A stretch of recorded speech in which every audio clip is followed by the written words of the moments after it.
بسم اللہ الرحمن الرحیم۔ السلام علیکم۔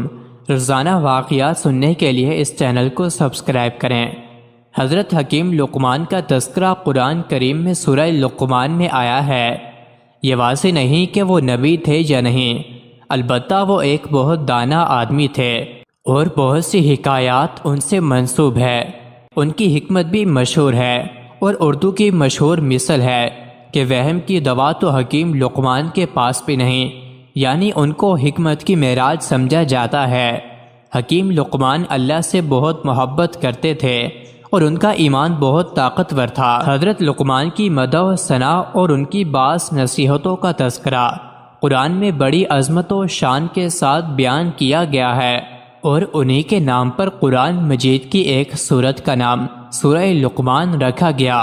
محمد بن اسحاق صاحب مغازی نے ان کا نسب نامہ اس طرح بیان کیا ہے: لقمان بن باعور بن باہور بن طارق۔ یہ طارق وہی ہے جو حضرت ابراہیم خلیل اللہ علیہ السلام کے والد ہیں، اور مورخین نے فرمایا کہ آپ حضرت ایوب علیہ السلام کے بھانجے تھے، اور بعض کا قول ہے کہ آپ حضرت ایوب علیہ السلام کے خالہ زاد بھائی تھے۔ حضرت لقمان نے 1000 برس کی عمر پائی، جہاں تک کہ حضرت داؤد علیہ السلام کی صحبت میں رہ کر ان سے علم سیکھا، اور حضرت داؤد علیہ السلام کی بعثت سے پہلے آپ بنی اسرائیل کے مفتی تھے، مگر جب حضرت داؤد علیہ السلام منصب نبوت پر فائز ہو گئے تو آپ نے فتویٰ دینا ترک کر دیا۔ حضرت اکرمہ اور امام شعبی کے سوا جمہور علماء کا یہی قول ہے کہ آپ نبی نہیں تھے بلکہ آپ حکیم تھے، اور بنی اسرائیل کے نہایت ہی بلند مرتبہ صاحب ایمان اور بہت ہی نامور مرد صالح تھے، اور اللہ تعالیٰ نے آپ کے سینے کو حکمتوں کا خزینہ بنا دیا تھا۔ حضرت لقمان حکیم، عقل کے روشن اور رنگ کے سیاہ تھے۔ زمانے کے دستور کے مطابق وہ ایک لڑائی میں گرفتار ہو کر غلام بن گئے۔ بکتے بکتے ایک تاجر کے پاس پہنچے۔ اسے معلوم نہ تھا کہ یہ لقمان ہے۔ اس نے آپ کو مزدوری پر لگا دیا۔ وہ آپ سے گارا بنانے کا کام لیتا تھا۔ ایک دن تاجر نے اپنے سب غلاموں کو باغ میں میوہ چننے بھیجا۔ وہ سب میوہ چن کر کھا گئے اور لقمان کا نام لے دیا۔ آقا بڑا غصہ ہوا۔